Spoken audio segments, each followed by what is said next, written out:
everyone, and welcome back to the Forest Lake Morning Show. My name is Tyler. I'm Brendan. And today we have another episode for you. Probably should start off by talking about the big elephant in the room as far as a music icon in the industry who just came out with an album last week. T-Swift. Taylor Swift dropped her album, Midnights. And just right off the bat, I want to know your initial thoughts, what you think of it, because I know you have some stuff to say. It's getting right into it. Right into it. Yeah. So, I mean, it's a new album. So you're speechless is what album. you are. You were speechless there for a second. Yeah. So, I don't know. She's kind of going her own way, which is cool. I get that. I'm just, I'm a fan of the big production side of things. Like, when she was working with Max Martin. Yeah.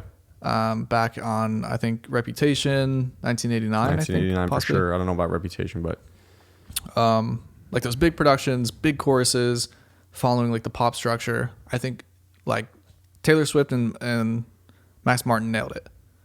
That was like the perfect recipe, right? And now she's like doing her own thing, which is cool, but I think she's kind of deviating from the recipe a little bit. So, but when you say that deviating and doing her own thing, you're saying because she now has to like re-record her music and she's not with Big Machine Records because of the whole deal that she had where she was kind of getting all the rights taken away from her. That's right. what you're saying? Yeah. So as a whole, the album just not good in your opinion. You're not a Taylor Swift fan of the album. So I liked a couple songs on it, but I think like from her previous records where like every song was a smasher. Yeah. This one kind of went a step down, I guess, but it's kind of interesting also to see like her songwriting change and her vocals change as well. And I think that's really interesting. Like you kind of follow an artist, a vocalist in particular, and you can hear them develop over the albums. Right. And like I think on this record, her vocals almost sound like a little 70s ish with the like post effects that they're doing on it. But she also sounds very confident. I will say that. Like I think she sounds like she's very comfortable with her range. Fearless for sure, I think, is kind of what's coming to my mind. I do think for me, I think it was a little bit dull, like you said, with comparison to her previous albums. She isn't with Max Martin, so I think it just shows you the power of Max Martin. But she is with Jack Antonoff, who is a producer that she's worked with on 1989 with Max Martin. Yeah, he's done some great work with her. And actually, if you go look at the credits of that, 1989 specifically, because it probably was her, I don't know the commercial sales of it, but I think it was the biggest. It was a smash hit. Yeah, the whole album. It was huge. Now, the production list on that is huge. Yeah. So I think it kind of goes to show you when you have really talented people and many people come together, you get a really good product. You can't miss. You can't miss. It's hard to miss, especially when Max Martin is at the top of that list. Yeah. I think Tedder was on there as well. Was Ryan he? Tedder. Was he helping did some songwriting and production? I wouldn't be surprised because we talk about him all the time as he well deserved to be probably the greatest songwriter. That's the of all perfect time. Trio. Max Martin to produce, Ryan Tedder to songwrite, Servagania to mix, and then you have Taylor Swift to just utilize their brain intelligence. Yeah, she's a really good songwriter. Like her ideas, I feel like she can come up with ideas really quick. Yeah, and I think she is lyrically. I think most of that's coming from her experiences. I think she's coming up with that stuff, which is really cool. It's genuine. You don't see that. It across is. Many artists. It comes across that way on the album too. Like it's a little different lyrically. Like it's very visual. Yeah, I will say that. Now, going into the commercial success of this album, Midnights. Now, she released it. She also released a follow-up extended version with 20 songs. We've talked about it before. We don't necessarily like that people are doing that where they're dropping these 20 song albums because it's just to me it's egregious. It's too long for a listener these days. But she obviously has the normal, I think it's 13 song album, the regular standard version. But commercially, it's doing incredibly well. So this is her 10th album since the last one came out in 2020, Evermore. Okay, this is the first album to move 1 million units in 5 years. And guess who the last person to do it was back in what would be 2017? Taylor Swift. Taylor Swift. She's beating her own record. Okay. It is also the Spotify's most streamed album in one day, which was the opening day of the song. Yeah. So that's not surprising. It's not surprising because I think with Taylor Swift, and correct me if I'm wrong, I know there's a lot of Taylor Swift fans seemingly everywhere. This wasn't a surprise album. I think the last two were. Like, they just came out of nowhere. This one was planned. Okay, so anytime you're prepping for a release, you're obviously the marketing that's backed up into it. It's gonna improve sales first. Surprise! Here's an album. Okay, when people aren't aware of it, they don't have time to get ready for it or expect it. You're not gonna see as great of sales as if you prep it. So this one was well prepped. So it's the most streamed album on Spotify in one day for the opening day. And in the first week alone, it moved 500,000 vinyl sales. Ooh. Okay. Oh, vinyl. Yeah. So out of the million plus, I think it was like 1.2 million units. 500,000 of those were strictly vinyl. I think it's pretty cool how vinyl sales have never gone down. Like down? They've like ever since vinyl was created, it's always gone up. Yeah. Even today, when people don't even have a record player, they're still buying vinyls. Well, we're guilty of that. We're guilty. We Yeah, have three. sure. We have three vinyls sitting over here that one haven't made it on the wall. Then there's a slew of vinyls in this hallway that are just in a frame that are never going to be played. It's the physical, nostalgic. It's the nostalgic, feeling, I guess. physical Yeah. aspect of it, and that's a conversation for another episode, perhaps one day, because Sure. you can even break down what we've already looked into with the sales of vinyls back in the day and how much the artist was getting paid off of those between band, label, and other things, and how it affected them to go on tour and stuff. Anyway, so commercially, Taylor Swift, she's unstoppable. Yep. I think she's certainly up there with the Beyonce, the who else can you say? You know, the Drake. I mean, Taylor Swift could come out and release like a circus song, and it'll still sell. hit number one for the next month. Have you been to Target recently? No. Okay. Well, I go to Target too often. This album is everywhere in the Target. That back aisle of Target where they sell electronics and music and books. This album is everywhere in that aisle. Like the main aisle, it's just sitting there on CDs. It's sitting there on vinyl. They got like posters. I think she maybe has a partnership with Target, which isn't bad, but it goes into why this may be commercially successful because it's on the shelves. It's an impulse buy. You can't miss it, dude. Yeah. It's funny you say that because I was looking at it and I was like, You were about to buy it. I was like, I want to buy it just because it's right in my face. Yeah. Maybe it looks cool or something. You're just like, yeah, I'll buy that. Exactly. There's people getting paid to do that. Okay, so I think that's enough about Taylor Swift. We know she's very dominant. She's a queen in the industry and she's killing it. Even though we don't really find this album to be of our liking, which is fine. We're allowed to say that. It's Personal our taste. opinion. Personal opinion. Yeah. Moving on, we did something cool last night. It's interesting. Interesting experience to say the least. Do you wanna give a rundown of what it was? Yeah. So Friday night we went to the movie theaters. First time I've been to a movie theater in forever, like since pre-COVID, I think. So Coldplay, the greatest. I think this was like the first. Okay, so let's just back up a little bit. Yeah, Coldplay. Coldplay live streamed a show. So they were playing Friday night. They played a show in Buenos Aires, and they live streamed it across the world to movie theaters. So you can go buy a movie theater ticket, go sit down and watch Coldplay live, and that was really cool. Yeah. It's a great idea. So Friday night we went down and saw the show, and it was awesome. It was definitely an interesting experience, and I think we'll dive into it here. Yeah. So what were your thoughts on it?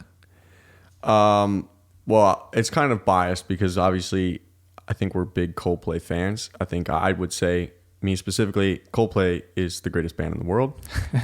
So it's hard for me to give an honest opinion. So please jump in at any time. Yeah. Objectively, it was great because I support the band. I love the idea. It was the first time a live concert had been streamed from Latin America. So I'm not sure what band did it previously from somewhere else. But for Coldplay didn't, on their website, they didn't make it seem that this was the first time a live show was being broadcasted in theaters. Oh, okay. So if you know, please let us know in the comments below. But that Buenos Aires crowd is electrifying. They're unreal. It's electric, dude. I mean, better. No offense to any other crowd from what I've seen from our own experience going to a show here in America. That show and that crowd was unlike anything I've ever seen. It's like they're so loud. Like even in the past live performances from Buenos Aires, the crowd is so loud you can barely hear like the band. Like the band and the crowd level are like equal level in the mix, and you're like, what is happening here? And I feel like they feel that as the band. They're like, okay, this is like it's their in ears. nuts. They got to be like, oh, this is hard to hear. Yeah. 'Cause that crowd is so loud. Even in the in-between songs, they're just screaming, ole, ole, ole, ole. After every song. Every song. As dude. loud as they can. And that's the that entire energy. arena. Like, that's what you live for, you know? And then Yep. Coldplay comes out and plays that, I don't know who originally does it, but De Musica de Guerra. Oh, yeah. The Music of Probably Light. like sober or something. Such a good song. Yeah. Go listen to Really cool. De Musica de Guerra. It's actually on the live album from Buenos Aires by Coldplay that they did a couple of years ago In Spanish. in Spanish. Yeah. It's impressive. Okay, so we saw the show. It was good. I will say the coolest part was you're kind of wondering, okay, it's a live show, but you're in a movie theater. What's like the vibe? What's the setting? For me, when Chris actually acknowledged the crowd and said, hey, you know, we have people all over the world watching, and thanks us for coming. Like, Yeah, watching in movie theaters watching a movie right theater, now, like, we thank you. Yeah. That's when you felt connected. You're like, okay, holy crap, this is real. We're a part of this. And it felt Yeah. cool. And then he also, during the scientist, right before he goes into the outro part of it, he lists off every country that is playing this show. There was a lot. So many. There was a He lot. it was like 2 minutes he was rattling off countries. Yeah. Now, our personal experience with the theater was interesting. If you can recall any of the craziness that occurred. So I don't know if this is just because of the theater we went to. We went to like an old, like a retro theater near us. Like it was very like, you say 90s vibes. I got think it was 90s kind of like vibes. 70s, like Miami vibes is what it felt It like. was a Regal, Yeah. but it was an outdated Regal. In a cool way. Yeah. In a unique way. Up to the point when we got in the theater. Yeah. So we get in the theater and, you know, the screen's on and everything, and there's just no sound. We're like, oh, great. It's a concert with no sound. Mm-hmm. And so the sound was a problem literally up until they started, like 10 seconds before they 10 seconds started. before they started. Then the sound came on. And the sound, I think it's a really cool idea to live stream a show into movie theaters. But I think a big problem with that is you're reliant on the movie theater sound system and their technology and everything that they're using to present it. Right. So in our case, the sound was pretty bad. It sounded like there was just one like mono speaker up in the front, no bass, no nothing, no just a lot of mid range. And so for seeing a show, like from a small, quiet speaker with no bass, you're like, oh, this is kind of a buzzkill. Yeah. For a Coldplay show, because it's incredible sound, incredible performance. Some other things that come into my mind from the experience was the fact that it was raining and there was a giant hole in the ceiling, and right in the row behind us was basically it wasn't a waterfall, but it was dripping pretty raining. good. It was raining in the theater because it's an older theater. They put us in like the back theater that was probably never used. Yeah. I mean, that's probably just like the shitty theater for shitty movies. Probably. Yeah, I would think so. Yeah, and then we had Katerina, the one girl who was basically a Karen in a good way, who went to go find the manager and complain that there was no sound. Yep. She actually probably saved the day for complaining and saying something. Yeah, I feel like we would have sat there We would have sat quietless for the first couple songs. and then we would have probably left. Yeah. If no sound came in. Yeah, she went out a couple times. She went out a couple times. She then vouched for us, yeah. Then they wanted to get the side speakers working. And they were drinking too. Did you notice that? They were talking about... Oh, everyone was drinking. Yeah. It was strange. Like, you're going to see a concert in a movie theater. There were maybe like 20 people in that Maybe whole tops, thing. 15 people. Kind of spaced out a little bit. And everyone was kind of doing their own thing. Mm-hmm. Like, you don't know how to act for a show when you're not in person on a show. It's like watching it on a TV screen. But like the girl behind us was like an older lady, had her strobe light Oh my going. God. She was singing. She was having a great time. Having the time of her life. Girl to our left was crying. The girl in front of us was on her phone. The girl next to her was up dancing. Yeah. People in front of them were just chilling, talking. It was weird. It was weird. And we just kind of sat there and just enjoyed it for Coldplay being Coldplay. But I felt that that's how powerful Coldplay is. That they're in Buenos Aires live streaming the show, and in a movie theater in Citrus Park, Florida. Yeah. You have these people up and out of their seats dancing To a concert that's to a going concert. on Yeah. 3,000 miles south. Right. And these two people, they didn't even give a shit what anyone else saw it, which is what's cool, because Chris Martin talks about it. He even says in the performance, he's like, you know, we're too much too often strangers with one another, you know. And I love a lot of the stuff he says, but you know, he said, what, you know, he basically talks about being a big family as the people in that concert and the people in the cinema. Yeah, that's what he said. Like, you know, make friends with the people in the theater next to you. Them. And that's basically the kind of energy that they felt and had and reciprocated by getting up and dancing. And, you know, I would have.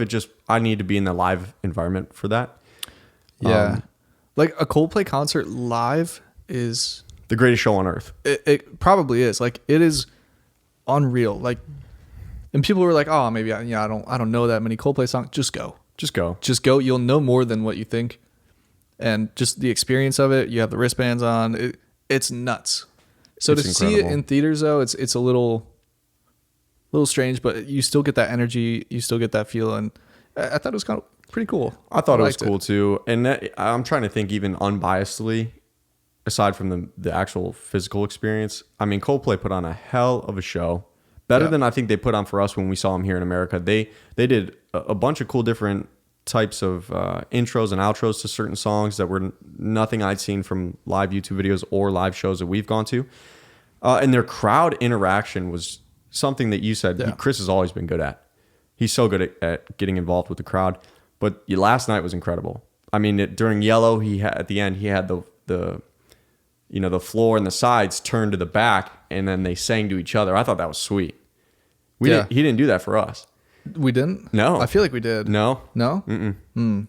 I took note. That was a cool thing. I did take note of things. You took a note of it? I took note of things. I was like, I saw you every once in a while. Chris? You would like pull out your phone and just like make a quick note. I had to make quick notes because I was like, damn, this is so cool that he's doing that. Yeah. And just really cool stuff. And then doing a lot of cool dynamic stuff with the crowd, with call and response type stuff. So, yeah, honestly, I feel like artists should do that more. Like, I don't know the logistics of something like that. I'm sure it's huge and like complicated. Yeah. But that's like a really cool thing. Like, if you can, maybe your favorite band is not coming to your city or something because they can't cover them all. Right. But you can go to a theater and watch them play at, you know, the state next to you. That's cool. Maybe once a year or something. Oh, to do a live performance in a theater? Yeah. So like, I want it to be like kind of a normal thing for the big bands. I wonder, but then I wondered, because you got to talk, then you're going to have to talk how much money is being made from it. Do people lose out on, if they can just go see it in the theater, they're not going to want to drive 4 hours if that was their only option to go see it and see it live? No. I get what you're saying. I don't think it's that feasible because I just think it ruins the experience, but it's cool that if you do it like Coldplay did one-time event on a tour, it's a good idea. Personally, I just don't know how people would actually enjoy that. Yeah. But then again, there were 2 people rocking the hell out. So who are we to say? They were loving it, man. It wasn't a packed theater, but people enjoyed it. And I think that's just because Coldplay is the greatest band in the world. But what do I know? Yep. I just have Coldplay tattoos, but I'm not biased. Unbiased opinion. Okay, moving forward. Today is Sunday. Tomorrow is Monday, October 31st.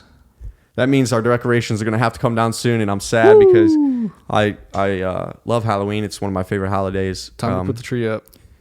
And this guy over here is already celebrating fucking December 25th for whatever reason. It's the best holiday, man. They're selling Christmas stuff everywhere in the stores. Mm-hmm. And even they're selling Christmas trees. You can't avoid it. And I think that's typical for what happens right now. Yeah. But you're a big fan of Christmas. Let me ask you, because this is a debate. I know I've had it in the past with plenty of people. When is the most appropriate time to play Christmas music? Is it A, before Halloween, B, after Halloween, or C, after Thanksgiving? D. None of the above. None of the above? Anytime. Oh my God. Anytime. Dude, there's no shame in the game. So this is a music podcast, first and foremost. So we have to relate this to music, right? Certainly. It's music. Yeah, it's holiday music.